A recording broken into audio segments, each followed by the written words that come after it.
She had the kind of voice that could stop a room cold, but country music didn't quite know what to do with her. One song turned her into a star overnight. A Grammy followed. The charts followed. Even Nashville had to pay attention. And then, just as quickly as she arrived, she started to fade.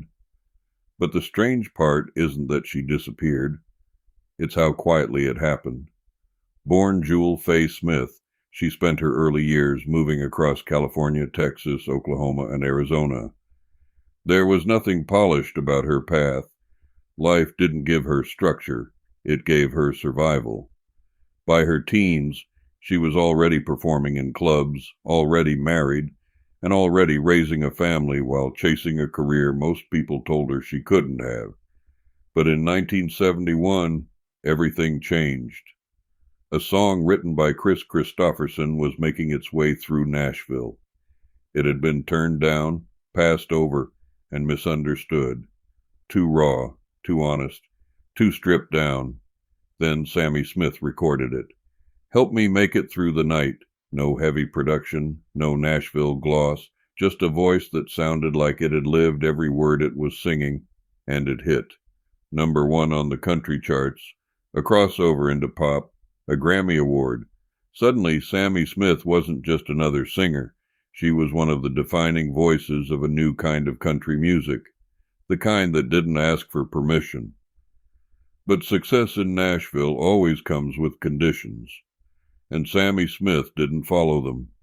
As the outlaw movement began to form around artists like Willie Nelson and Waylon Jennings, she found herself orbiting the same world, one built on creative freedom, not industry control.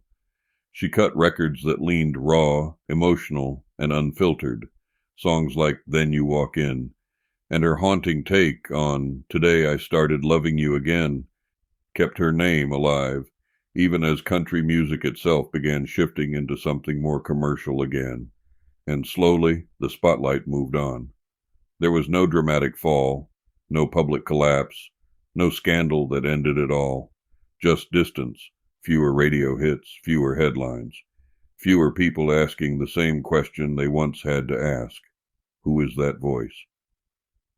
By the time the 1980s arrived, Sammi Smith was still recording, still performing, still working. But the industry that once couldn't ignore her had already turned its attention elsewhere. She eventually stepped away from the Nashville machine entirely, spending more time in Oklahoma and Arizona, closer to a quieter life and further from the spotlight she helped redefine.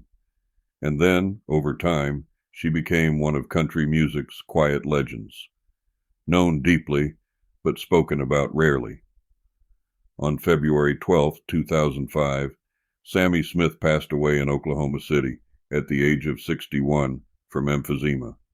No massive headlines, no national farewell broadcast, just the end of a life that had once changed country music with a single song. But the truth is, she never really disappeared, because every time country music gets a little too polished, a little too careful, a little too safe, that voice she gave the world finds its way back and reminds us what honesty in country music is supposed to sound like. This is David, and I thank you for watching. If you like what we do here, please like and subscribe. Until next time, may you and yours be blessed. In a room with a flickering light, country music spotlight shining bright, showcasing tales of legends old, with heart and story